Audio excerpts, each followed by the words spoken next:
Hermanos, la paz de Dios, para mí es un gusto muy agradable y una bendición muy grande que Dios nos permite esta vez estar aquí para compartir la palabra de Dios con este tema muy hermoso que se llama ¿Se puede ser limpio a medias? ¿Se puede ser limpio a medias o salvo a medias? Y el pasaje es Lucas 22, 31, versículo 31 y 32. Y vamos, hermanos, a poner en la mano de Dios este momento que vamos a tener. Que Dios nos bendiga, que Dios hable a nuestros corazones y que su Espíritu Santo haga que su palabra dé fruto en nuestros corazones, ¿sí? Vamos a orar. Bendito Dios y Padre nuestro que estás en los cielos. Entonces ahora te damos gracias, Señor, porque una vez más estamos aquí para aprender tu palabra. Muchas gracias, Señor, por la bendición que ahora me corresponde a mí, de poder estar junto con mis hermanos, para que tú nos enseñes esta palabra hermosa y la apliquemos a nuestra vida y demos fruto para la gloria tuya, Señor. Es un hermoso tema, muy interesante, porque sí es importante conocer si realmente nuestro nombre está escrito en el libro de la vida o no está escrito. Ayúdanos, Señor, y permítenos que esa salvación tan grande y maravillosa que tú nos has dado, que la guardemos y la conservemos hasta el día que estemos en tu presencia, Padre. Gracias te damos, te lo pido todo en el nombre de tu Hijo amado. Amén. Hermanos, la paz de Dios, vamos a ver este hermoso tema, hermanos, que está en Lucas 22, 31 y 32, que dice así, estos hermosos textos, dice así: dijo también el Señor: Simón, Simón, he aquí, Satanás os ha pedido para zarandearlos como a trigo, pero yo he rogado por ti que tu fe no falte, y tú, una vez vuelto, confirma a tus hermanos. ¿Lo leemos otra vez? Dijo también el Señor: Simón, Simón, he aquí, Satanás os ha pedido para zarandearlos como a trigo, pero yo he rogado por ti que tu fe no falte, y tú, una vez vuelto, confirma a tus hermanos. Miren, hermanos, en la verdad bíblica que tenemos aquí, dice así la palabra de Dios. La palabra de Dios nos enseña la declaración de fe del maestro, expresa lo que será y no un hecho realizado. La palabra de Dios nos enseña que una declaración del maestro respecto a un hecho no realizado todavía se ha de cumplir. Miren, hermanos, la introducción nos dice así: la impresionante declaración del maestro, ya vosotros estáis limpios por la palabra que os he hablado, nos hace meditar verdaderamente. Los discípulos ya estaban limpios. Ciertamente el Señor los había limpiado, pero ellos todavía disputaban acerca de quién sería el mayor en el reino de los cielos. ¿Era lo que ellos serían? Miren, hermanos, en mi concepto, ¿se puede ser limpio a medias o salvo a medias? Creo que aquí tenemos que hacer una pequeña aclaración de cuando se es religioso. Cuando una persona va a una iglesia, y más los que no han nacido en el evangelio desde chiquitos lo llevan a la iglesia y conocen las normas, conocen la ley, conocen la misma palabra de Dios, y pueden ser personas que están llevando lo que de chiquito les han enseñado, ¿sí? O personas que llegan a una iglesia y empiezan a decir: no, yo quiero ser salvo, y empiezan a seguir, hermanos, las normas, las costumbres, la formación de lo que se les están enseñando, y están aceptando todo. Pero puede darse el caso que se encuentren como Nicodemo, que era un hombre religioso, un hombre que conocía la ley, es más, era un maestro de la ley, pero cuando se acerca al Señor Jesucristo, el Señor le dijo: Nicodemo, te es necesario nacer de nuevo. Un Saulo de Tarso, un hombre religioso, un hombre instruido por Gamaliel, uno de los principales maestros de la ley de su tiempo. Ese hombre religioso, y creyendo que servía a su religión, porque perseguía a los cristianos, era un hombre que no había tenido un encuentro con el Señor Jesucristo. Entonces, estas personas podrían pensar que son salvos, pero la realidad es que mientras que la gente no haya tenido un encuentro con el Señor Jesucristo, no se puede ser salvo. Se puede ser religioso, se puede seguir las normas, las costumbres o las enseñanzas de la religión, pero mientras que la persona no tenga un encuentro con el Señor Jesucristo, mientras que no tenga un nuevo nacimiento, no se puede ser salvo. Ahí podemos decir que están engañados por su propio corazón, porque dice la Biblia: engañoso y perverso es el corazón más que todas las cosas.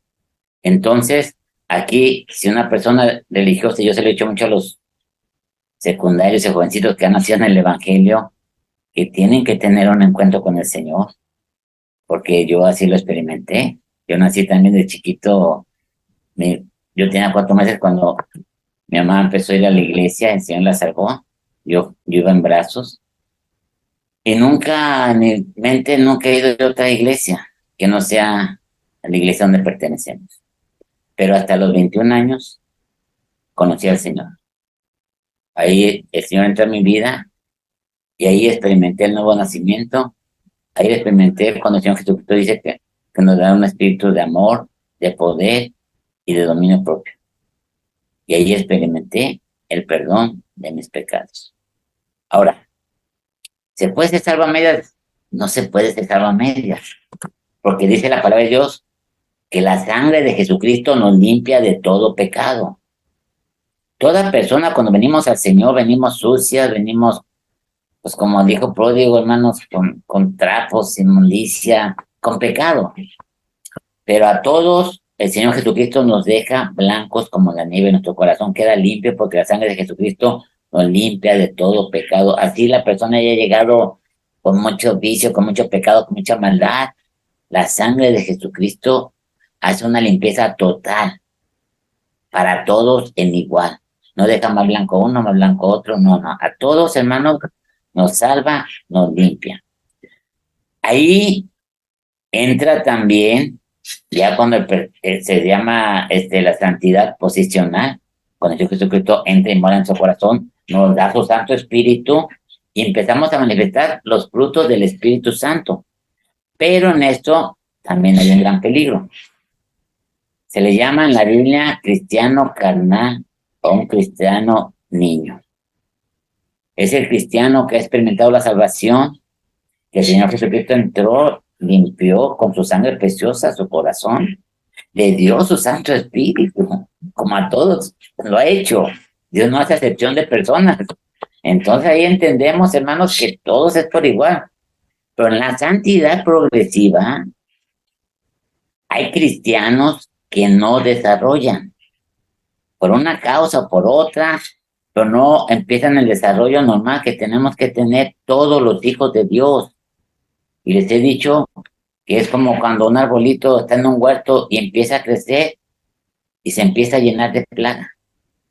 Y cuando se empieza a llenar de plaga, entonces sí, hermanos, este árbol ya no está desarrollando igual, está en el huerto, sí está en el huerto, está recibiendo agua y el cuidado, pero está emplagado, se dejó emplagar, porque le dijeron esto, aquello, porque vio cosas que se alentó, y esto, hermanos, se dejó emplagar y ya no desarrolla para dar un fruto, como dice la Biblia, al 30, al 60 y al 100 por uno. Entonces la diferencia, podemos decirle, entre los cristianos es quienes desarrollan, quienes crecen, quienes manifiestan los frutos del Espíritu Santo y quienes se estancan, y o quienes se encaprichan, o quienes condicionan al Señor Jesucristo cuando dicen, no, yo Señor, aquí yo voy a venir a la iglesia, voy a hacer esto, y cuando el Señor los llama a que les sirvan, les da un ministerio, o les hace sentir que hagan un servicio, y yo dicen, no tengo tiempo, estoy muy ocupado. Le dan preferencia a las cosas seculares de esta vida y no están desarrollando la vida a la cual Dios nos ha llamado. Y para mí esa es la diferencia, porque muchas veces al no manifestar los frutos, al no manifestar un crecimiento, pues podrían decir, bueno, este hermano aceptó al Señor Jesucristo, pero no se le ve un desarrollo, un crecimiento. Entonces ahí entraría la duda, entonces puede ser salvo a medias. No, hermanos, la salvación es completa. El nombre, desde que usted aceptó al Señor Jesucristo, su nombre está escrito en el libro de la vida. Lo que sí, dentro de la santidad progresiva, ahí hay, hermanos, distintas medidas de fe o de servicio. Pero eso es conforme el cristiano quiere ofrecerle su vida al Señor. Entonces ahí, hermanos, yo entiendo que sí puede haber esa confusión, porque si hay cristianos carnales o gente religiosa en la cual no han aceptado al Señor y están en la iglesia y llevan como si fueran cristianos, pero en su corazón no mora nuestro Señor Jesucristo, no está el Espíritu Santo de Dios y no desarrollan los frutos del Espíritu Santo que tenemos que manifestar en este mundo, ¿sí? Entonces, hermanos, aquí en esta introducción que dicen con el Señor Jesucristo, hermanos, dice, ya vosotros estáis limpios. La palabra de Dios nos dice ¿se acuerdan cuando el apóstol Pedro iba a la casa de Simón? Y que vio un lienzo que bajaba y que vio puros animales, que no se le han de comer. Y dijo el Señor, mata y come. El apóstol Pedro le dijo, no, Señor, nunca he comido cosa inmunda. Sí, por favor, esto no. Y el Señor le dijo, no llames inmundo lo que yo he limpiado. Entonces, cuando el Señor Jesucristo dice aquí a los apóstoles, vosotros ya estáis limpios. Entendemos, hermanos, que aunque no se había afectado el sacrificio del Señor Jesucristo y no había derramado su sangre en la cruz del Calvario, estos hombres estaban limpios por la palabra de Cristo Jesús, porque su palabra siempre se cumple.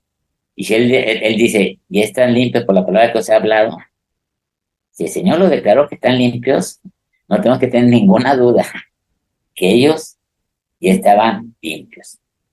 Aunque si después le dice, aunque no todos, ¿verdad? Refiriéndose a Judas. Pero bueno, ahí no me voy a meter en ese tema porque sería salirme de lo que estamos hablando. Entonces, hermanos, el tema, ¿se puede ser limpio a medias o salvo a medias? Y es una pregunta de interrogación.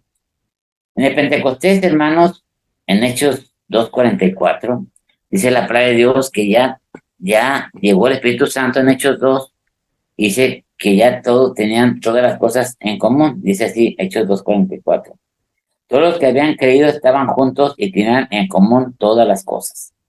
Ellos ya estaban en una vida nueva, ya se habían convertido 3,000 personas, estaban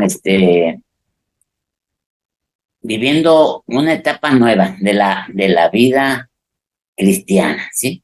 Ahí nació la iglesia del Señor Jesucristo en Hechos 2, y lógicamente, hermanos, que las cosas y costumbres que tenían en la ley, lo religioso y todo eso, hermanos, eso podemos llamarlo que fue borrón y cuenta nueva, porque el Señor Jesucristo establece su iglesia en la roca que es, como dijo San Pedro, sobre esta roca edificaré mi iglesia y las puertas del Hades no prevalecerán contra ella.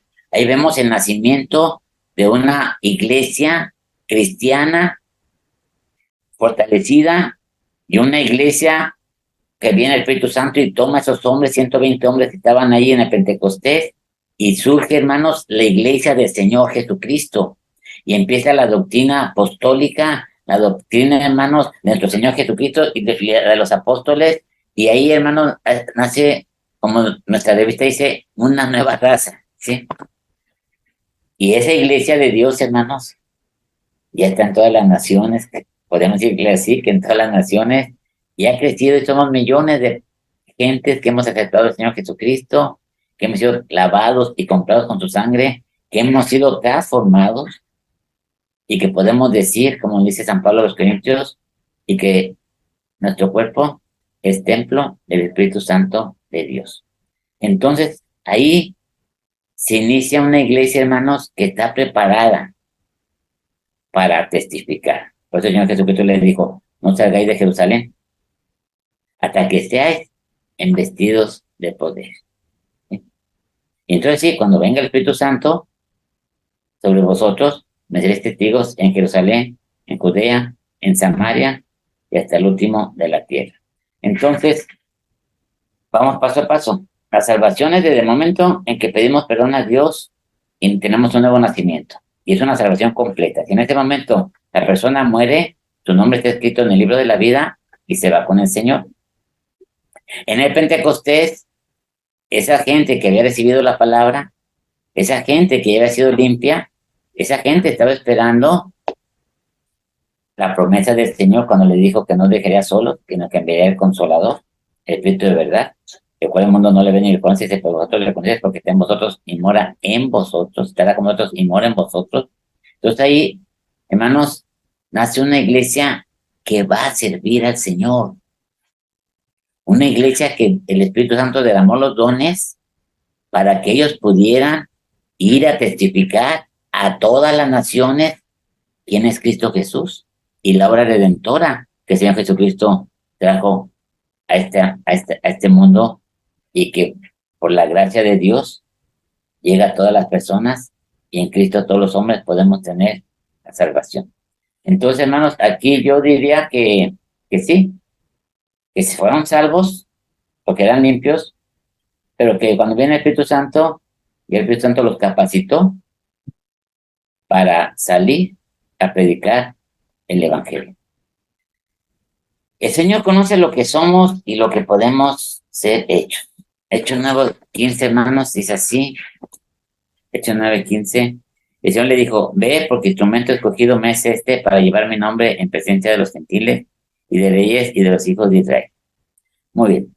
Cuando el Señor Jesucristo le dice que vaya con Saulo, a Ananías, acuérdense lo que le dijo el Señor: Señor, este hombre no sabes, tú sabes cuántos males ha hecho a tu iglesia, ha perseguido, ha hecho estas cosas. Si usted ve la Biblia, hermano, cuando en la muerte de Esteban dice que llevaron el cuerpo de Esteban a los pies de un joven llamado Saulo. Era él, San Pablo. Saulo consintió la muerte de Esteban, y no nomás la consintió, sino que protegió a todos aquellos que cometieron un delito. Pero bueno, aquí, hermanos, el Señor Jesucristo lo manda y le dice: ve, porque instrumento escogido me es este para llevar mi nombre en presencia de reyes, de los gentiles, de los reyes y de los hijos de Israel. Entonces, aquí vemos, hermanos, que realmente es lo que les digo, que muchos cristianos no crecemos, no desarrollamos. Y al no crecer, al no desarrollar, no damos fruto. Lo aseguro que esos 3 días que estuvo San Pablo ciego, ayunó, no comió, estuvo en plena oración, rindiéndose al Señor. Y desde el momento que tuvo un encuentro con el Señor, San Pablo inmediatamente le entregó su vida cuando le dijo: Señor, ¿qué quieres que yo haga? No sé, hermanos, cuánto fruto tengas tú. El Señor sí lo sabe. Pero yo te preguntaría, ¿qué actividad tienes en la iglesia? ¿Cuánto tiempo tienes que el Señor te salvó? ¿Hace cuánto conociste al Señor Jesucristo? El Señor Jesucristo mora en tu corazón. Y se ha perdido, probaos a vosotros mismos, si es que estáis en la fe. O no sabes si el Señor mora en tu corazón. Creo, hermanos, que, bueno, la experiencia que yo tuve cuando Dios me salvó, yo tenía 21 años, jamás tuve ninguna duda que Dios me limpió, que Dios me hizo libre y que me dio su Santo Espíritu. Porque es una experiencia, hermanos, que jamás se olvida. Es una experiencia especial, que todo el Hijo de Dios la vive y la experimenta. Por eso les decía al principio que si la persona es religiosa y no tiene un encuentro con el Señor, pues lógicamente, hermanos, no tiene esa vida nueva. Pero ya los que lo hemos tenido, tenemos que desarrollar, tenemos que crecer y tenemos que ser instrumentos útiles. Tenemos que decirle al Señor: Señor, ¿qué quieres que yo haga? Y sí, muchas veces el Señor nos dice: bueno, siéntate aquí, aprende, lee la palabra, conoce, porque después yo no puedo hablar de algo que no conozco. Si no sé leer si no leo la Biblia, hermanos, ¿cómo puedo enseñar la palabra? ¿Qué voy a hablar? Palabras mías, esas, hermanos, esas no sirven. Sí puedo dar una experiencia de mi salvación, pues si yo evangelizo a unas personas, hermanos, le tengo que hablar la palabra de Dios, porque la palabra de Dios es como una espada que entra, penetra, cambia y transforma los corazones. Entonces, hermanos, aquí San Pablo va, ora por el Ananías, y San Pablo, hermanos, fíjense, hermanos, que San Pablo fue especial porque fue Bernabé con él, y Bernabé lo capacitó. Claro, aunque de parte de Dios en oración y todo, porque muchas veces toda la doctrina de las epístolas San Pablo dijo que no les había recibido de hombre, sino del Señor. O sea, él tenía una comunión fuerte con Dios, pero Bernabé, hermanos, podemos decir que fue el que lo animó y lo acercó a la iglesia, porque San Pablo sentía el rechazo de los demás apóstoles por su vida pasada, lo que había hecho, y de toda la iglesia, pero Bernabé lo acercó, hermanos, y él siguió adelante, pero en plena comunión con Dios, ¿sí?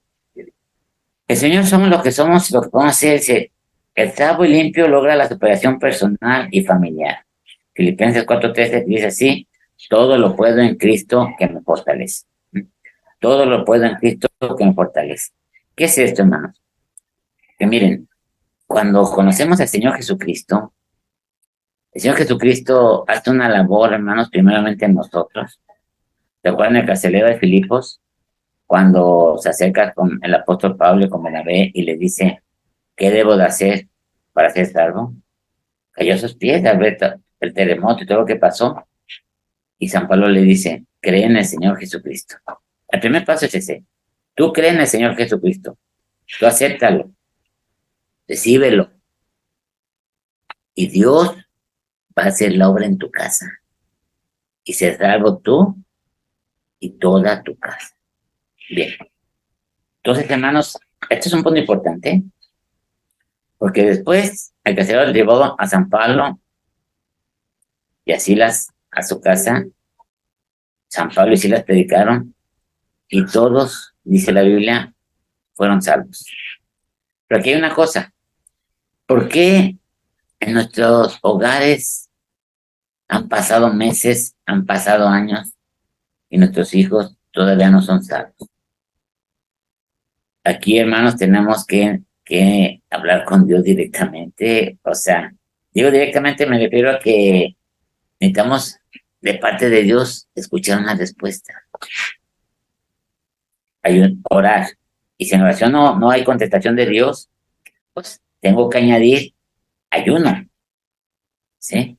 Y si en el ayuno y en la oración, hermanos, no hay una contestación de Dios, hermanos, tengo que estar leyendo la Biblia y tengo que estar diciendo hasta que Dios me conteste y me diga qué es lo que está pasando, el por qué mis hijos o el esposo o la esposa están tan duros. Y quiero decirles una cosa, que muchas veces es por nuestro testimonio, porque caemos en las provocaciones del enemigo. El enemigo nos provoca, explotamos, nos sale el viejo hombre y empezamos, hermanos, no a maldecir ni nada, pero una actitud tosca, grosera, y con eso Satanás le dice a los inconversos de la familia, ya ves, y se dice cristiano, y se dice que es una nueva persona, pero velo, se enoja y cómo te trató y cómo te dijo.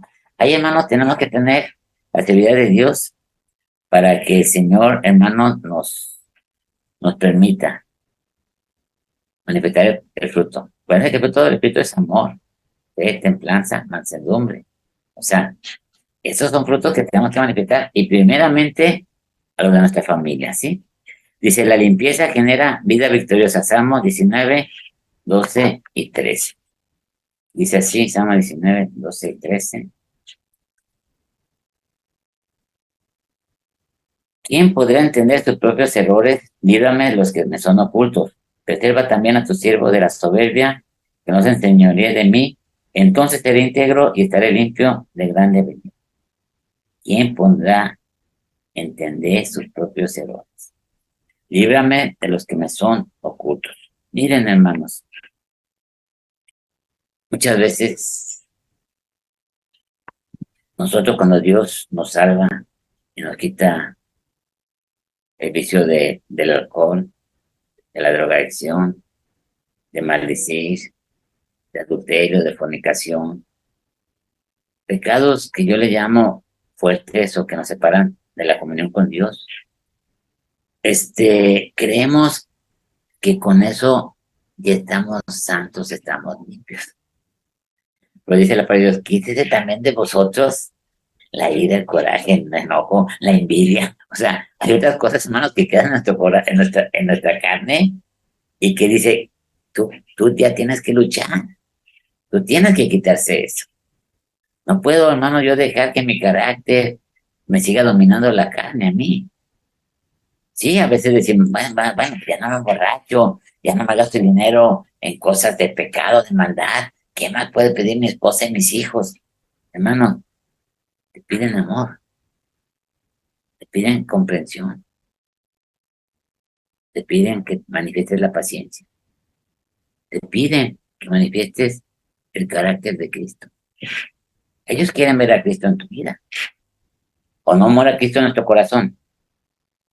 Entonces, hermanos, ahí si nosotros somos sinceros, tenemos que llegar como el rey David. Oh, Señor, guárdame, quiero ser limpio, perdóname de aquellos pecados que me son ocultos. ¿Cuáles son esos? Los que yo no veo o no siento que, que estoy ofendiendo a Dios. Y al ofender a Dios, a veces estoy ofendiendo a mi esposa, a mis hijos, con mi forma de ser. Y me justifico diciendo, no, antes era peor. Hermanos, eso no justifica. Somos nueva criatura en Cristo Jesús, hechos, preparados para buenas obras. Dios empezó una obra hermosa en nosotros y la tenemos que manifestar primeramente a los de la familia y después a los que están a nuestro alrededor, para que vean vuestras buenas obras y glorifiquen a vuestro Padre que está en los cielos. Bien, hermanos. Dice, la limpieza borra la soberbia. Proverbios 8:13. Dicen, hermanos, que la soberbia es algo muy feo porque realmente fue el pecado que a Satanás lo destruyó. Voy a leer este Proverbios 18:13 que dice así: el temor de Jehová es aborrecer el mal, la soberbia y la arrogancia, el mal camino y la boca perversa aborrezco. Dice la palabra de Dios que Dios al altivo mira de lejos. ¿Se puede hacer una persona religiosa y soberbia? Yo diría que sí. Tenemos el ejemplo del fariseo cuando está orando y el publicano a un lado de él. Dice, Señor, te doy gracias porque no soy como ese publicano, ¿no? Yo hago mis oraciones, 6 veces al día, ayuno, doy mi diezmo. Yo sigo todo lo que los sacerdotes me han dicho y lo que tu ley me dice, sí. Pero en su corazón había soberbia. Yo estoy mejor que este que está a un lado, ¿sí? Y el publicano, que en aquel tiempo decir publicano se refería no nomás a los cobradores de impuestos, se refería, la palabra publicano se le decía a una persona que era pecadora, que era de lo peor, le decían, tú eres un publicano, era una expresión de decir, tú eres un pecador, ¿sí? Y este hombre que reconocía que era un pecador, estaba hincado hasta el suelo, pidiendo perdón a Dios. ¿Qué propicio de mí, oh pecador? Dice el Señor Jesucristo que publicano, ese sí salió santificado, más que el otro, ¿sí? ¿Por qué, hermanos? Porque al corazón contrito y humillado no despreciarás tú, oh Dios. Creo, hermanos, y no tengo ninguna duda, que todo hombre, hermanos, toda persona, el tiempo que tenga en el Evangelio, por el mejor cargo que tenga en la iglesia, como pastor, como misionero, cualquier cargo que se le quiera poner, todos tenemos que pedirle perdón a Dios, porque tenemos una carne corruptible, porque esto todavía no se ha vuelto en incorruptible, ni esto mortal se ha vuelto en inmortalidad, no. Pero tenemos una lucha contra nuestra carne, contra nosotros mismos, contra nuestros pensamientos, tantas cosas, hermanos, que se puede ofender a Dios, que es como yo he dado el ejemplo, si usted diario se baña, vaya a su trabajo, vaya a la escuela, para la actividad que usted va a realizar, diario se baña, ¿por qué no diario limpiar nuestra alma? ¿Por qué no diario decirle, Señor, límpiame de esos pecados que me son ocultos? Límpiame de esas cosas que no te agradan. Y la soberbia, que puedo haber una soberbia en un ministerio, hermanos, espiritual. Es decir, yo estoy mejor que aquel, yo hago las cosas mejor, yo hago esto y espera que la iglesia, otros pastores y demás nos admiren por ser tan esforzados, por hacer las cosas tan bien. Esa es una soberbia, hermanos, que empieza a crecer. Se llama envanecimiento. Es por dentro, del corazón, es crecer y envanecerse de cosas vanas, ¿sí? De ideas que no corresponden a lo bíblico. Creo que Jesucristo nos dice: aprended de mí, que soy manso y humilde de corazón, y hallaréis descanso para vuestras almas. Entonces, hermanos, la soberbia tenemos que quitarla de nosotros. Entonces tenemos que tener mucho cuidado. Dice este punto B: no es posible ser limpio a medias si tenemos la altivez. Proverbios 18:16.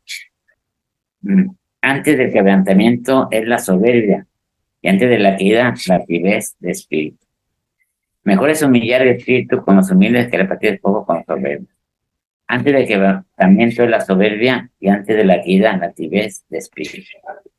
Muy bien, hermanos. Miren, hay hombres y mujeres activos que ni siquiera se dan cuenta de su orgullo y creen que son humildes. Eso ya lo han llamado, hermano, la falsa humildad.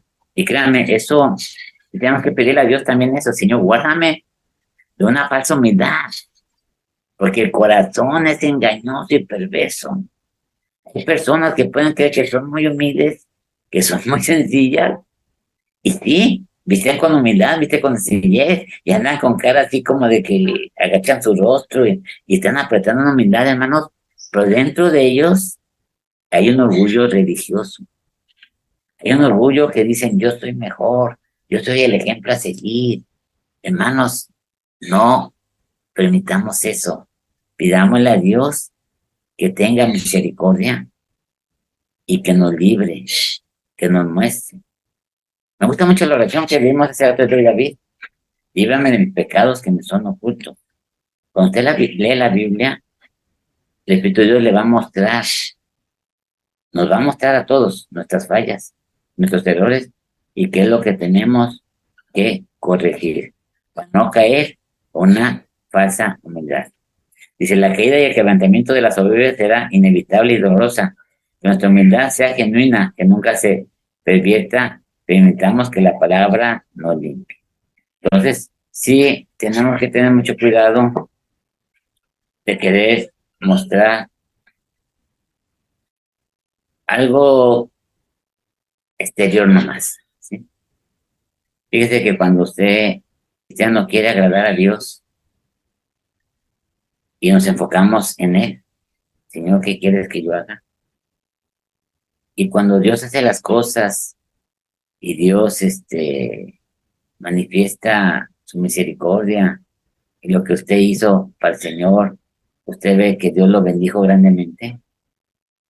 De que realmente, hermanos, se conoce lo que somos delante de Dios, pues le damos toda la gloria a Dios. Toda, decimos: Señor, gracias, qué bonito culto, cómo nos diste bendición, cómo nos acariciaste, Señor, gracias por tu bondad, por tu misericordia. Y no caer en que, oh, qué bonito prediqué, o qué bonito dirigí, o gracias a mi esfuerzo salió todo bien, y a que no le salieron las cosas porque pues no se esfuerza o no hace estas cosas. No, hermanos, tenemos que entender, como dice el Señor, que Él no le da su gloria a nadie, a nadie. El 100% de la gloria de Dios en su obra, en todo lo que hagamos, el 100% es para la gloria del Señor. Entonces tenemos que darle toda la gloria, toda la honra a Él, y ver lo que dice la palabra de Dios, que de lo necio y de lo vil escogió Dios. Nosotros, hermanos, ¿quiénes somos? No somos nada, ni somos nadie. Pero el Señor está con nosotros, y Él, por amor a su obra, Él bendice y saca todos los trabajos adelante. De San Pablo recomendó a Timoteo la gobernabilidad del hogar, 1 Timoteo 3:4. Este texto también está muy bonito, hermanos, porque dice que no sabe gobernar su casa, ¿cómo gobernará en la iglesia? Primero de Timoteo 3:4 dice, que gobierne bien su casa, que tenga a sus hijos en su gestión con toda honestidad. Miren, hermanos, aquí sí, aunque muchos pensarán que es para los pastores y eso, no, no, esto es para todos los cristianos. Todos los cristianos, si usted es padre o madre, usted está al frente de su hogar y usted es responsable. Todos somos responsables de cómo vamos a formar y a criar a nuestros hijos. No son las instructoras, no es el líder juvenil, no, no, no es el pastor. Esto, hermanos, es nuestra responsabilidad. Dios a mí me va a pedir cuentas de mi hogar, de mi esposa, de mis hijos, y aunque ellos ya están casados y cada quien tenemos voluntad propia, que yo sé que pueden cometer errores, usted, hermano, porque somos humanos, yo también puedo cometer errores, aunque sí, siempre pido a Dios que me guarde, que me cuide, y que así como cuando tenía 21 años ya me salvó, y le pedí que si Él me iba a salvar, porque Él me iba a cuidar y a guardar, porque yo era una persona débil. Esa oración siempre se la hago al Señor, Señor, yo sigo siendo igual de débil, nomás sí, ya con más arrugas, ya más viejo, pero igual, hermanos, de cuando Dios me salvó. Entonces, ese temor de cuidar con temor y temblor mi salvación, pues no he permitido que cambie por los cargos o responsabilidades que Dios me ha dado en mi iglesia. Eso nada tiene que ver. Sigo siendo carne, sigo siendo débil. Y necesito que Dios me siga guardando. Con mis hijos, les he dicho siempre, hijos, tómense el Señor.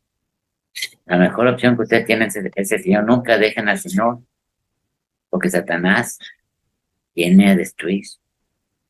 Ahora,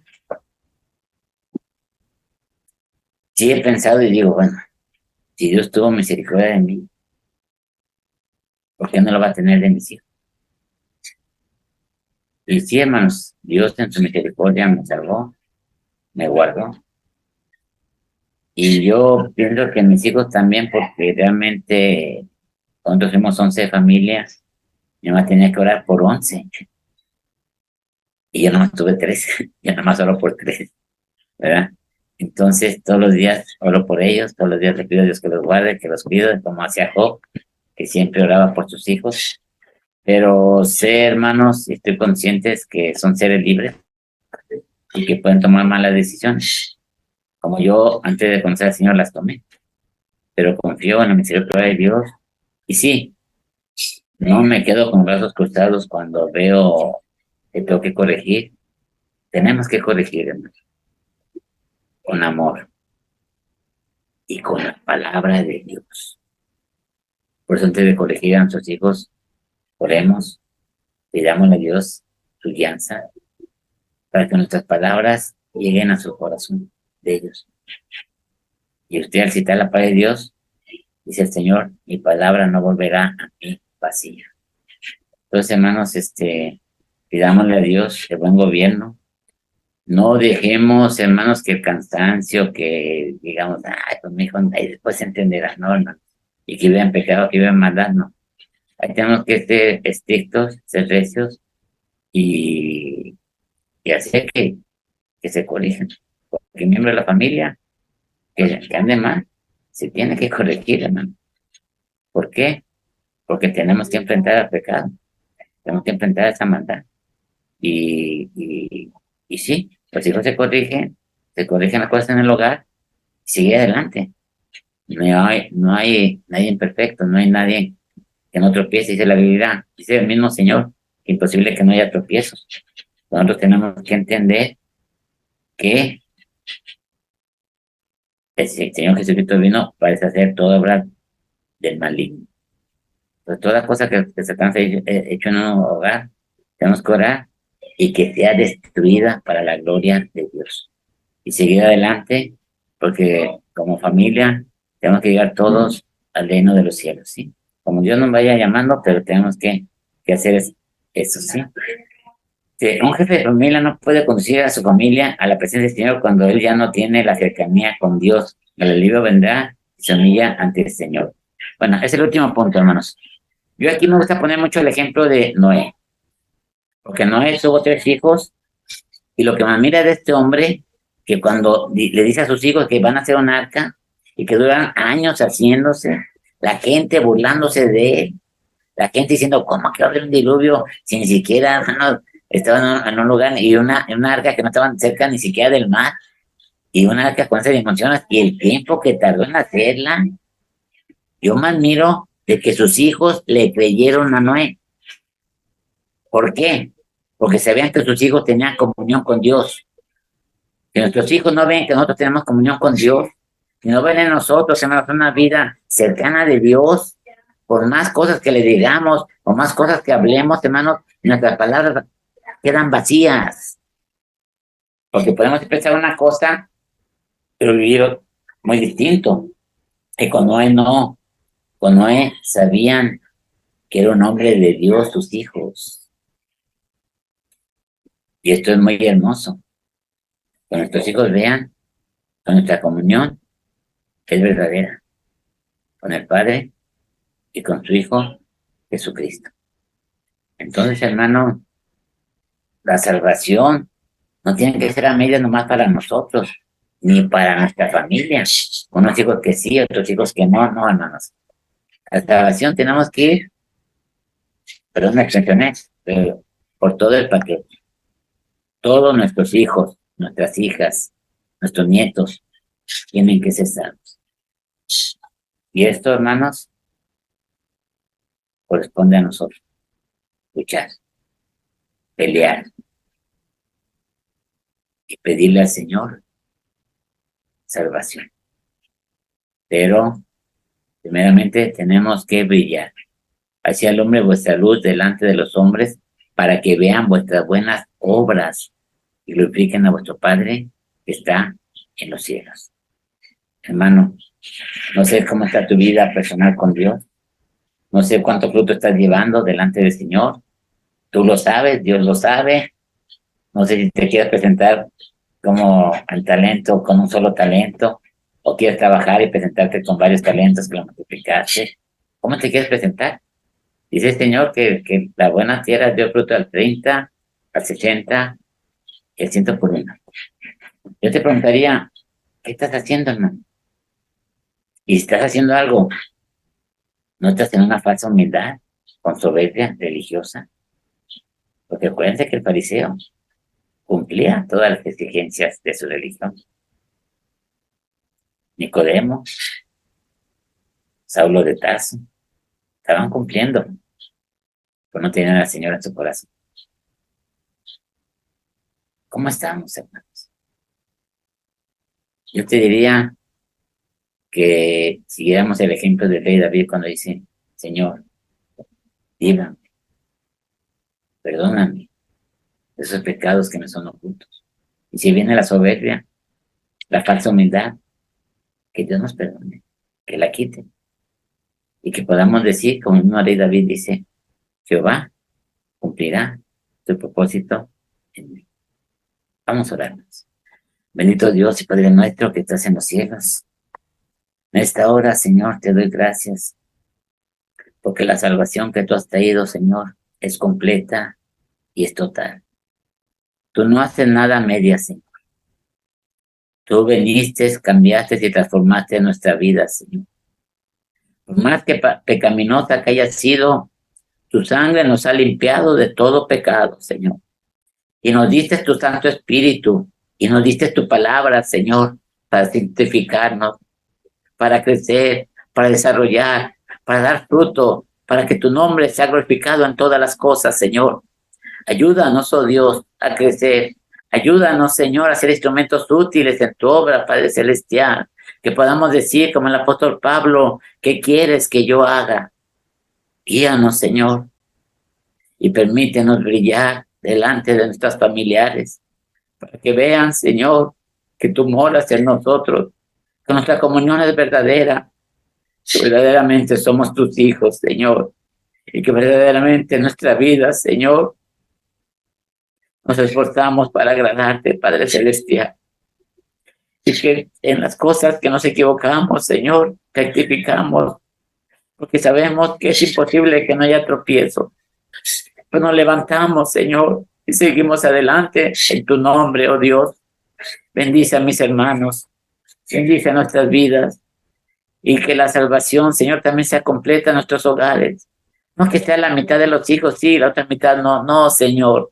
Todos te tienen que conocer. Dinos qué tenemos que hacer. Dinos cómo tenemos que actuar para ganar todos nuestros hijos, Señor, y nuestras hijas, al esposo, a la esposa, a los padres. Nuestra familia te tiene que conocer, oh Dios. Enséñanos, Señor, y danos palabra para acercar este evangelio hermoso que cambia y transforma vidas, Padre Celestial. Ayúdanos en todas las cosas, oh Dios. Y tú, Señor, que haces todas las cosas perfectas, permítenos que en nuestra casa veamos, Señor, que esta obra salvadora, tú, Señor, la vas a hacer como lo hiciste con el carcelero de Filipos, que él te recibió y fue salvo él y toda su casa, Señor. Bendice a mis hermanos de este presbiterio, Colima, Michoacán. Bendice a tu siervo, nuestro hermano Noé, Señor, su familia. Bendice, Señor, a todos mis hermanos que participan en este trabajo, mi hermana Yadira, Señor. Bendíceles grandemente, Señor, y bendice tu iglesia, Padre Santo. Te lo pido todo en nombre de tu Hijo amado. Amén. Hermanos, también vamos a orar por las necesidades. No sé si usted tiene una necesidad, tiene un problema, tiene una angustia. Y yo sé que siempre nuestra necesidad son nuestros hijos, ¿verdad? Cuando tenemos un hijo que no es salvo, y eso es una angustia muy grande. Pero vamos a poner en las manos de Dios. Que hay un enfermo, Dios está con nosotros. Y ahorita también que ya bueno, parece que hoy entraron ya de la universidad. Vamos a rogar por ellos, hermanos, que Dios los guarde. Y los niños, yo les decía ayer en el culto que antes de salir, hermanos, usted que tiene hijos en primaria, lea los libros que le llegaron. Y si es cierto que está sobre la ideología de género, hermano, usted enséñale a su hijo. Póngale el yelmo, su cabeza es un casco que lo proteja contra los dardos del enemigo. Decía a la iglesia, hermanos, que de las 10 plagas que llegaron a Egipto, ninguna plaga llegó al pueblo de Dios. Decía que en la última plaga, esa sí entró el ángel de la muerte a los hogares. Pero el hogar, hermanos, donde tenía la sangre del cordero en el dintel, en el marco de su casa, ahí no entró la muerte. Entonces, hermanos, usted a su hijo, ore con él, póngale la mano en tu cabeza. Usted es un sacerdote de Dios, hermano, usted es una ministra de Dios, y ore por tu hijo y cúbralo en el nombre del Señor Jesucristo, para que su hijo vaya con ese yelmo en su cabeza y cualquier dardo del enemigo no entre en mano, y nuestros hijos sean guardados para la gloria de Dios. No te pido que los quites del mundo, sino que los guardes del mal. Y donde abunda el pecado, sobreabunda la gracia de Dios. Vamos a orar. Bendito Dios, Padre nuestro que estás en los cielos. En esta hora, Señor, te queremos pedir por nuestros hijos que no son salvos. Salva nuestro hogar, Señor. Salva al esposo o a la esposa, Señor, que no te conocen. Salva a los papás que no te conocen. Salva a nuestros hijos que no te conocen, Señor, o los nietos. Te pedimos, Señor, por nuestra casa, porque nuestro anhelo es que sea cumplida tu palabra en nuestros hogares, cuando tú dijiste que en el Señor Jesucristo salvo tú y toda tu casa. Yo sé que fue una promesa para este carcelero, pero también, Señor, está en tu palabra. Nosotros queremos tomar esa promesa y queremos ver la salvación, Señor, en nuestra casa, en nuestro hogar. Dinos qué tenemos que hacer, cómo tenemos que comportarnos, porque nosotros tenemos que reflejar tu luz en todas las áreas de nuestra vida. Ayúdanos, Señor. Si hay algún enfermo en las casas, te pido que lo bendigas, que lo sanes. Y si hay pecado, Señor, que perdones, porque tu sangre nos limpia de todo pecado. Gracias te doy, te lo pido todo en el nombre de tu Hijo amado. Amén. Vamos a leer el Salmo 23, hermanos, y Dios les bendiga a todos. Gracias por recibirnos en sus casas. Luche, hermano, luche. Tenemos, hermanos, la bendición tan grande de tener un Dios todopoderoso. Para Dios no hay nada imposible. Confiemos en Él. Dice así, Salmo 23, Jehová es mi pastor, nada me faltará. En lugares de delicados pastos me hará descansar. Junto a aguas de reposo me pastoreará. Confortará mi alma. Me guiará por senda de justicia por amor de su nombre. Aunque ande en valle de sombra de muerte, no temeré mal alguno, porque tú estarás conmigo. Tu vara y tu callado me infundirán aliento. Aderezas mesas delante de mí en presencia de mis angustiadores. Unges mi cabeza con aceite, mi copa está rebosando. Ciertamente el bien y la misericordia me seguirán todos los días de mi vida, y en la casa de Jehová moraré por largos días. Amén. Hermanos, la paz de Dios para todos. Dios les bendiga, Dios les guarde. Muchas gracias, hermanos. La paz de Dios.